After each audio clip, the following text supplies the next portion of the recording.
Mostrai-nos, ó Senhor, vossa bondade, e a vossa salvação nos concedei. Aleluia, aleluia,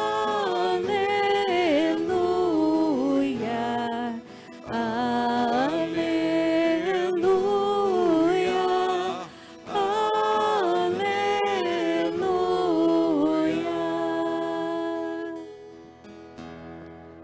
O Senhor esteja convosco. Ele está no meio de nós. Proclamação do Evangelho de Jesus Cristo, segundo Marcos. Glória a vós, Senhor. Naquele tempo, disse Jesus aos seus discípulos: Cuidado, ficai atentos, porque não sabeis quando chegará o momento. É como um homem que, ao partir para o estrangeiro, deixou sua casa sob a responsabilidade de seus empregados, distribuindo a cada um sua tarefa. E mandou o porteiro ficar vigiando. Vigiai, portanto, porque não sabeis quando o dono da casa vem, à tarde, à meia-noite, de madrugada ou ao amanhecer, para que não suceda que, vindo de repente, ele vos encontre dormindo. O que vos digo, digo a todos: vigiai. Palavra da salvação. Glória a vós, Senhor.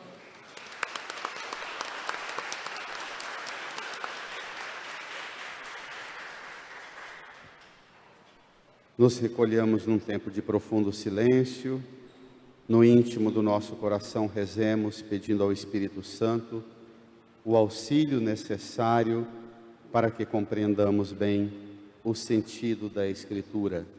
Rezemos.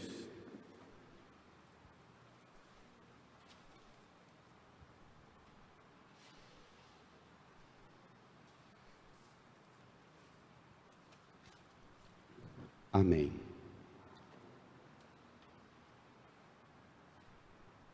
Enquanto celebramos, aqui no corredor lateral, o Padre Sebastião Romário está atendendo confissões. Se antecipe na preparação do seu Natal. É bom, antes do ano terminar, fazer uma boa confissão e celebrar o Natal sem nenhuma pendência das coisas passadas. Irmãs, irmãos, no pôr do sol de ontem, à tarde, quando nasceu o domingo, o dia litúrgico é assim, nasce com o pôr do sol, iniciou a Igreja no mundo inteiro um novo ano litúrgico. O calendário das nossas celebrações, a atividade espiritual que percorreremos até novembro do ano que vem, já está em curso. Iniciamos com um tempo que a gente chama de tempo do Advento. São 4 semanas que antecedem o Natal, e Advento significa tempo de preparação para a celebração de um grande acontecimento. Advento, tempo de preparar uma chegada.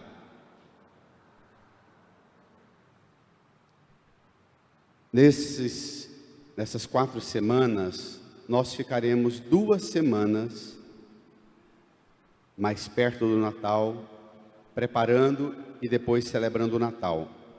Hoje, domingo que vem, nós vamos lançar um olhar para uma realidade mais elevada.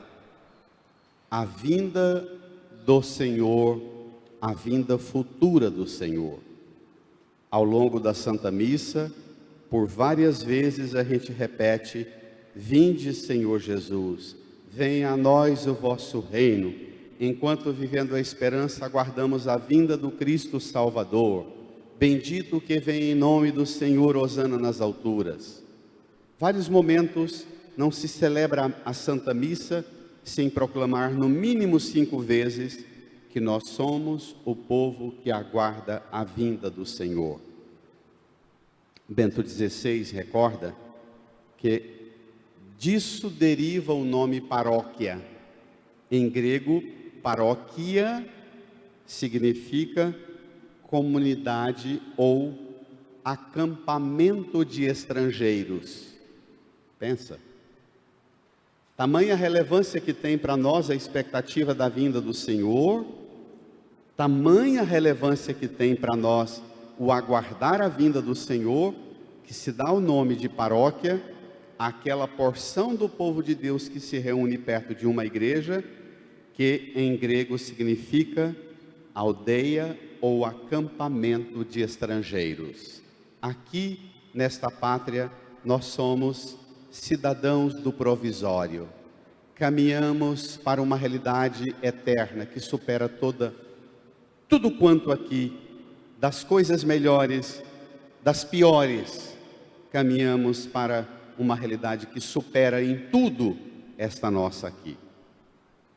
A palavra de Deus hoje se resume numa palavra que sugere mais uma atitude: vigiai. Vigilância não é tanto uma atitude de pavor e de terror e de medo, mas é acima de tudo, como veremos no texto. Pegue aí, você tem a mão, todo mundo tem o Evangelho, se não, lá na entrada tem alguns folhetos ainda, quem não pegou, pegue lá. O Evangelho de Marcos, capítulo 13, versículo 33 a 37. Um dado curioso, também hoje no mundo inteiro nós iniciamos a leitura do Evangelho de Marcos. O ano novo litúrgico começa com a leitura de um novo Evangelho. E a gente abre o Evangelho, não no começo, mas lá no desfecho da vida e missão de Jesus.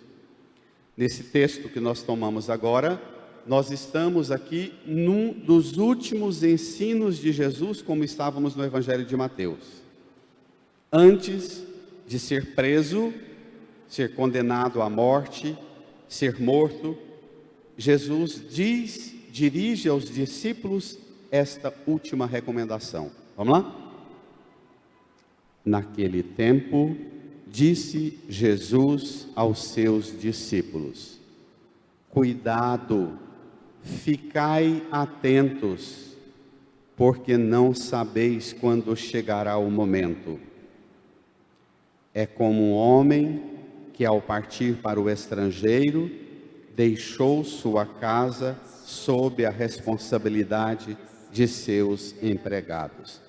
Para nós, esse texto pode não ter tanto impacto.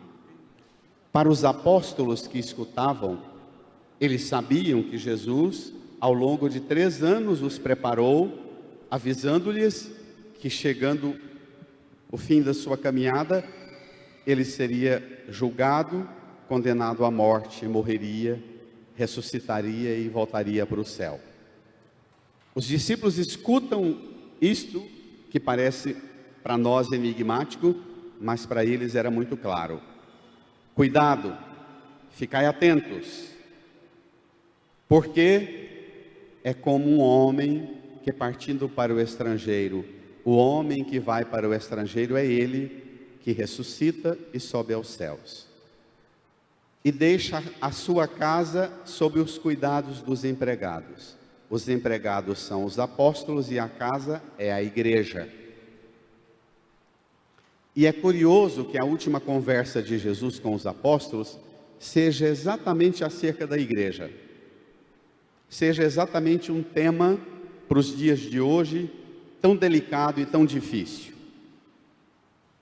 Ele é o homem que viaja para o estrangeiro, parte para o estrangeiro, a casa é a igreja e deixa a casa sob a responsabilidade dos empregados. Continuemos.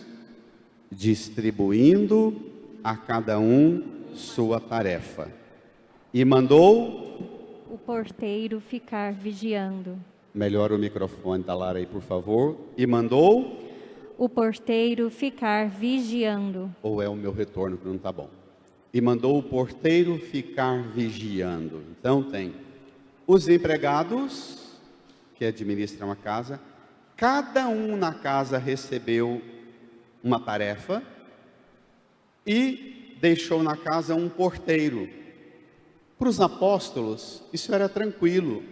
O Evangelho de Marcos é um evangelho curto, são só 16 capítulos. Nós estamos aqui no final do capítulo 13. Só tem mais 3 capítulos. Eles sabem que os empregados são eles. Eles sabem que cada um tem uma tarefa, é o conjunto do povo cristão que pertence à comunidade de fé. Cada um tem uma tarefa. E eles não têm dúvida de que o porteiro que tem as chaves da porta se trata de Pedro, a quem ele constitui como o chefe do colégio apostólico, o coordenador da comunidade de fé. Então, o problema começa aqui, porque essa não é a visão que nós temos da igreja. Esta não é a opinião que nós temos da igreja. Nós vivemos tempos muito difíceis, frágeis, que impõem sobre nós uma visão sobre a igreja que não é a de Cristo. Mesmo frequentando, mesmo participando da igreja, predomina em nós uma compreensão do que é a igreja, do que são os apóstolos. Os apóstolos constituem o episcopado, os bispos. O porteiro é o Papa. E nós, que cada um tem a sua tarefa, essa não é a visão que nós temos da igreja. Bento XVI, falando com os padres de Roma, no último diálogo do Papa Bento XVI com os padres de Roma, abriu a fala para cada um perguntar o que queria. Algum do padre sugere-lhe uma questão acerca do que é que mais estranhava a ele como Papa a realidade da igreja. Bento XVI diz assim: o que mais me estranha é que se alguém, um jornalista, uma pessoa na rua, na igreja, aproximar-se de vocês, sacerdotes, e perguntar a vocês, para você o que é a igreja, vocês emitirão a opinião acerca da última matéria que leu nos grandes jornais, nas grandes revistas, nos grandes meios de comunicação. A opinião que tendes da igreja estranha-me, que é a opinião do mundo, diz Bento XVI, quando a opinião que tendes da igreja não deveria ser outra senão a opinião que Cristo tem da igreja. O que você entende sobre a Santa Igreja combina e bate com o que Cristo pensa sobre a igreja? Veja, versículo 35. Vigiai, portanto, vai, Lara. Porque não sabeis quando o dono da casa vem. Isto, firma. À tarde, à meia-noite, de madrugada ou ao amanhecer, para que não suceda que, vindo de repente, ele vos encontre dormindo. O que vos digo a todos: vigiai. Pronto. Por que vigiai? E o que é vigiar? Quando a gente é jovem, adolescente, que o pai e a mãe fica cutucando a gente para a gente ter vigilância, vigiar. A gente fica pensando que é para ser ansioso, estressado, não é? A pessoa vigilante, ela tende a ser uma pessoa ansiosa, preocupada com o presente, com o passado, com o futuro, ela não desliga. Recorro de novo a Bento XVI, no livro Jesus de Nazaré. a imagem do porteiro, dos empregados e cada um que recebeu uma tarefa. E o convite à vigilância, diz Bento XVI.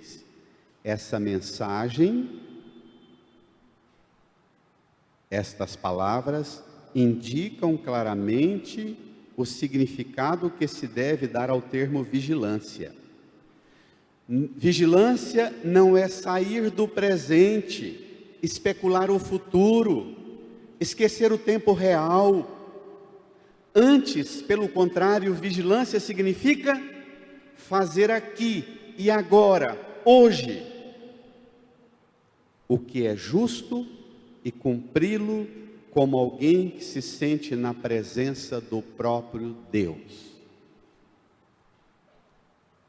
Praticar a justiça é a verdadeira vigilância, Bento XVI. Estar vigilante significa saber-se agora sob o olhar de Deus e agir como quem foi convidado a uma graça, ter uma responsabilidade na casa do Senhor.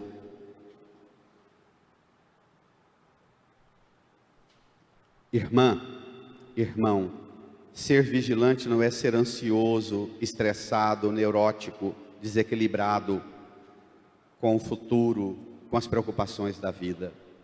Ser vigilante significa, primeiro, ter a consciência de que esta vida é provisória e que passamos essa vida sob os cuidados do próprio Deus, que entrou em nossa história na pessoa de Jesus e construiu-nos uma casa, a igreja, para cuidar de nós. Contratou empregados, os bispos, os padres e os diáconos. Colocou um porteiro para cuidar de nós. Estar vigilante significa não descuidar da graça de receber esse zelo da parte de Deus que, sabendo dos nossos limites, entende que nós precisamos de cuidado. Mas sabendo dos nossos limites, não deixa de enxergar em mim, em você, em cada um de nós, qualidades, capacidades, potencialidades. Deu a cada um sua tarefa.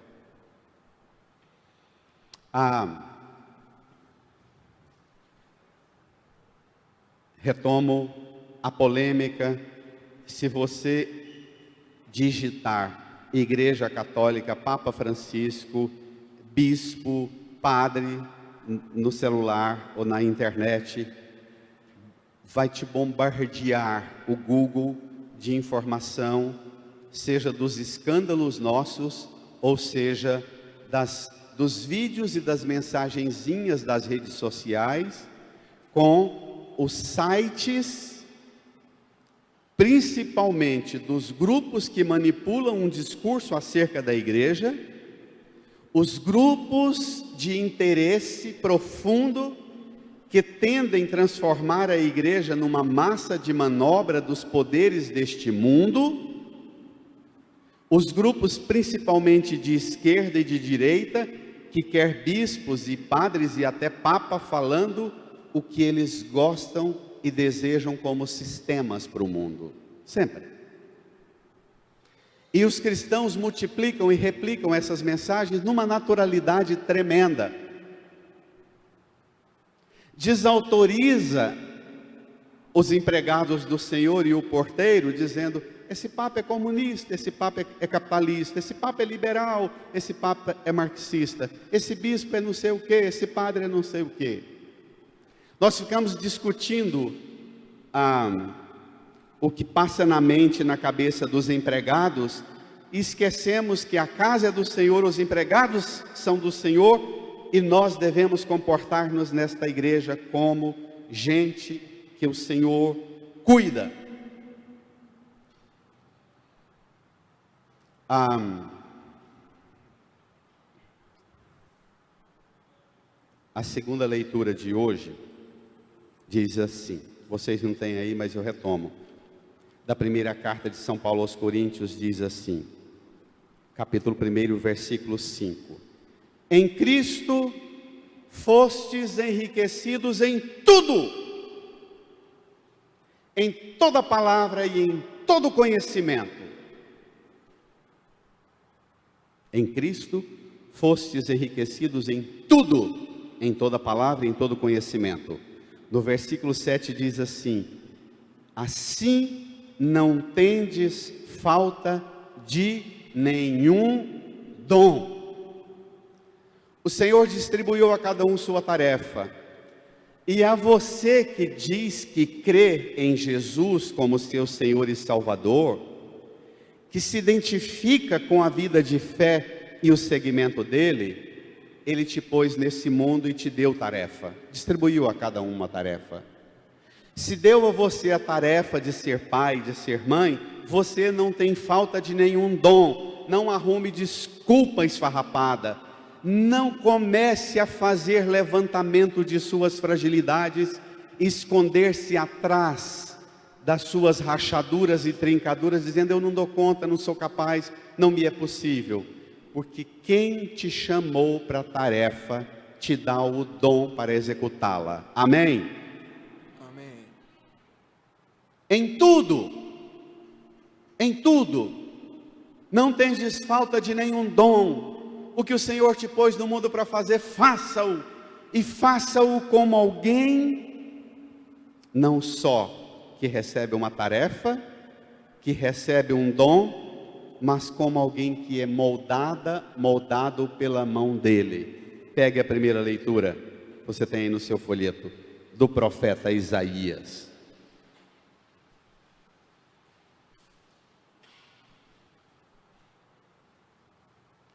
Desça comigo o olhar lá no versículo 4.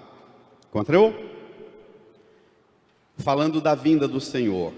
Veja: vens ao encontro de quem pratica justiça com alegria, de quem se lembra de ti em teus caminhos.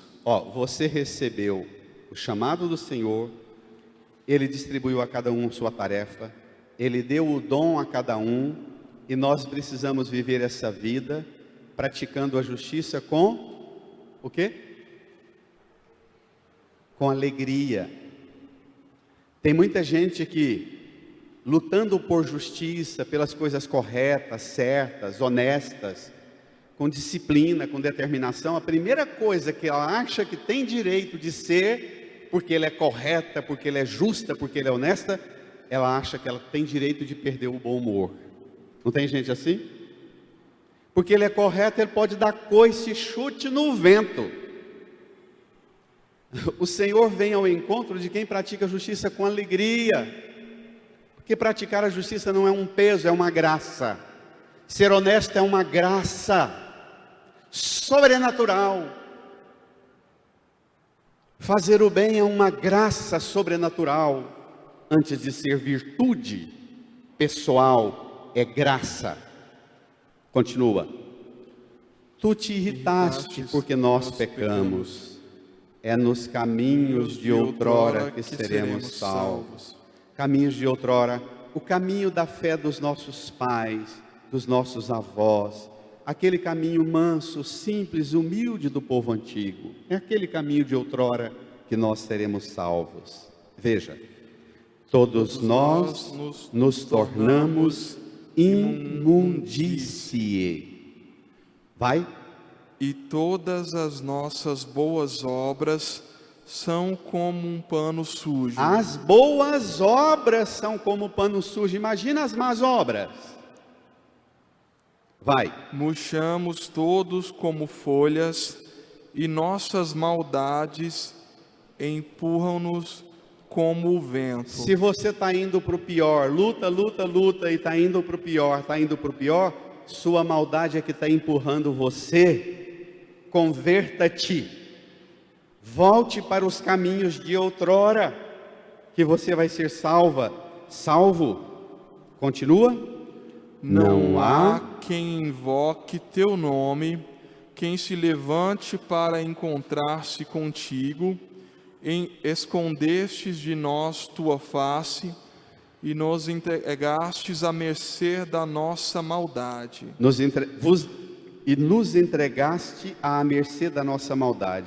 É a nossa maldade que está decidindo a nossa vida, nossos comportamentos, nossas atitudes, nosso modo de viver na casa do Senhor, de cumprir nossas tarefas.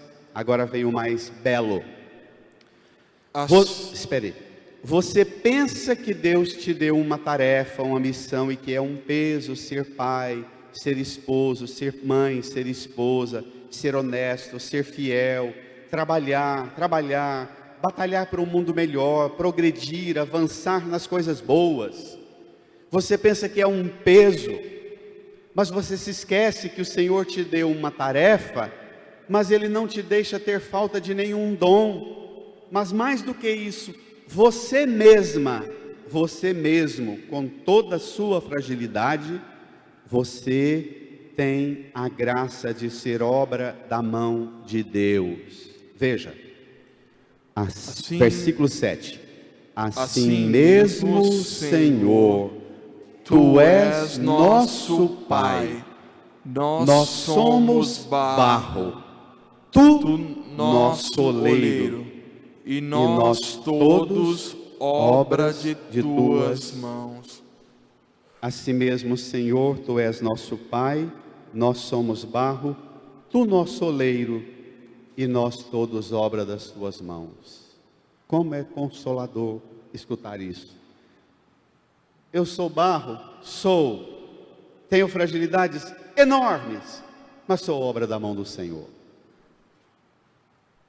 Você é barro? É. Tem fragilidade enormes, mas você é obra da mão do Senhor. Como vale também o raciocínio inverso. Você é obra da mão do Senhor? Sim. Mas enquanto criatura humana terá sempre a vigilância de tratar-te como um vaso de barro. Não ouse usurpar ser uma coisa que nós não somos. Somos vaso de barro. Vaso de barro feito pela mão do Senhor, onde Ele coloca a graça superabundante e a graça infinita, que capacita-nos, qualifica-nos e assiste-nos para a boa obra, para fazer o bem, para praticar a justiça com alegria. Irmã, irmão, volto ao tema da fé em Cristo e da vida em igreja.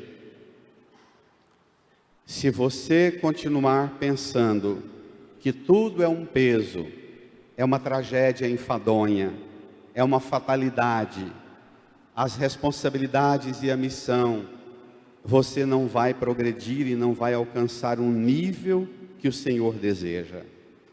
Vigiai. Vigiai por quê, Senhor? Porque somos empregados e somos vasos de barro. Vigiai, mas não vigiai somente olhando para o aspecto da fragilidade sua. Você é vaso de barro, mas dentro de você foi derramada a graça e você não tem falta de nenhum dom.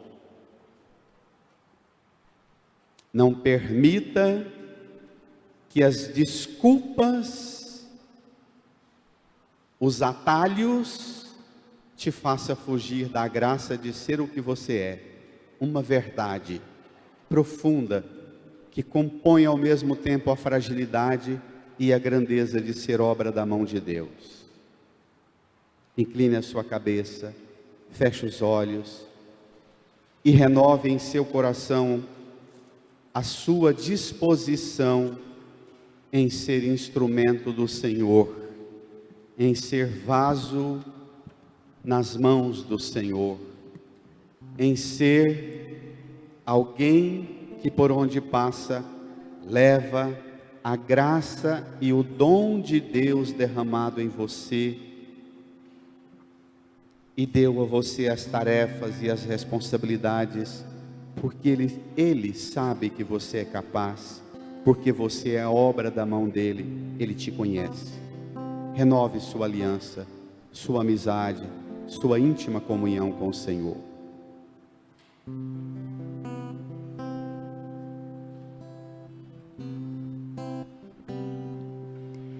O Espírito de Deus está neste lugar. O Espírito de Deus se move neste lugar. Está aqui para consolar, está aqui para libertar, está aqui para guiar. O Espírito de Deus está aqui. O Espírito de Deus está neste lugar. O Espírito de Deus se move neste lugar. Está aqui para consolar, está aqui para libertar, está aqui para guiar. O Espírito de Deus está aqui. Move-te em mim, move-te em mim.